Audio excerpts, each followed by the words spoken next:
ಇವಾಗ ನೋಡಿ ನಾವು ಈ ಫ್ಲವರ್ಸ್ಗಳಿಂದ ಉಪಯೋಗಿಸ್ಕೊಂಡು ನಾವೊಂದು ಆರ್ಟ್ ಮಾಡೋಣ. ಇದು ತುಂಬ ಬ್ಯೂಟಿಫುಲ್ ಮತ್ತು ತುಂಬ ಚೆನ್ನಾಗಿ ಕಾಣಿಸುತ್ತೆ. ಸೊ ಫಸ್ಟಿಗೆ ನಾವು ಪಿಂಕ್ ಕಲರ್ ಫ್ಲವರ್ಸ್ ತೊಗೊಳ್ಬೇಕು. ಆಮೇಲೆ ನೋಡಿ ಸಿಸರ್ಸಿಂದ ಸ್ವಲ್ಪ ಮಾತ್ರ ಮೇಲ್ಗಡೆಯಿಂದ ಕಟ್ ಮಾಡ್ಕೊಳ್ಳಿ. ನೋಡಿ ಇದೇ ಥರ ಎಲ್ಲ ಫ್ಲವರ್ಸ್ನ ಕಟ್ ಮಾಡ್ಕೊಳ್ಳಿ.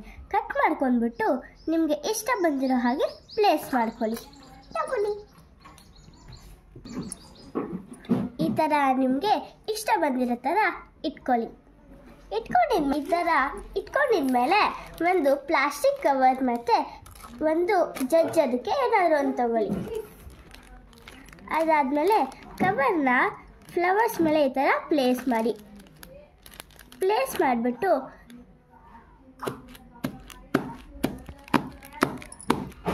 ವಾವ್,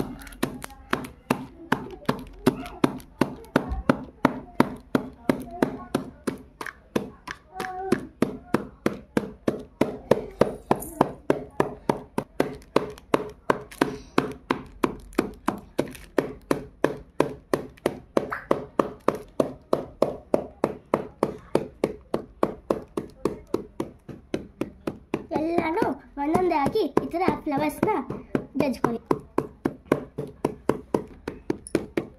ನೋಡಿ ಅರೆ ವಾ, ಜಜ್ಜಿದ್ಮೇಲೆ ಎಲ್ಲ ಪಿಂಕ್ ಕಲರ್ ಹೋಗಿ ಪರ್ಪಲ್ ಕಲರ್ ಫ್ಲವರ್ ಆಗೋಯ್ತು. ಇವಾಗ ಇಟ್ಸ್ ಟೈಮ್ ಫಾರ್ ರಿವೀಲ್.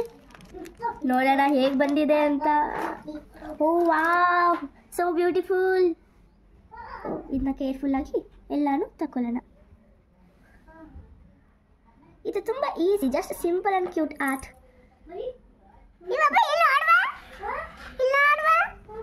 ಹೆಂಗೈತಿ? So wow, so beautiful. Actually ನೋಡೋದಕ್ಕೆ ಪರ್ಪಲ್ ಕಾಣುತ್ತೆ, ಇಲ್ಲೊಂಥರ ನೆವಿ ಬ್ಲೂ. ಯಾವ ಕಲರ್ ಅಂತ ಐಡೆಂಟಿಫೈ ಮಾಡೋಕ್ಕಾಗ್ತಿಲ್ಲ, ಸೊ ಡಿಫ್ರೆಂಟ್ ಆಗುತ್ತೆ. ನೋಡಿ ಪಿಂಕ್ ಕಲರ್ ಫ್ಲವರ್ ಹೋಗಿ ಯಾವ ಕಲರ್ ಆಗಿದೆ ನೋಡಿ. Such a simple art. ಇದನ್ನು ನಮ್ಮ ಮನೇಲಿ ಆರಾಮ್ಸಾಗಿ ಮಾಡ್ಕೊಳ್ಬೋದು.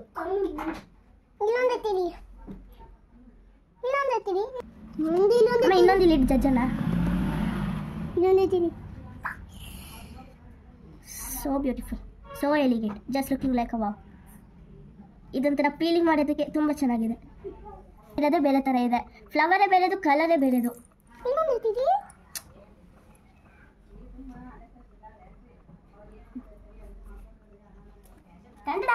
ನಿಮ್ಗೆ ಬೇಕಿದ್ರೆ ಬ್ಲ್ಯಾಕ್ ಕಲರ್ ಸ್ಕೆಚ್ ಪೆನ್ ಅಥವಾ ಪೆನ್ನಿಂದ ಹೈಲೈಟ್ ಮಾಡ್ಕೊಳ್ಳಿ. ಇಲ್ಲಾಂದರೆ ಇಷ್ಟೇ ಚೆನ್ನಾಗಿ ಕಾಣುತ್ತೆ. ಚೆನ್ನಾಗಿದೆ ಅಲ್ವಾ?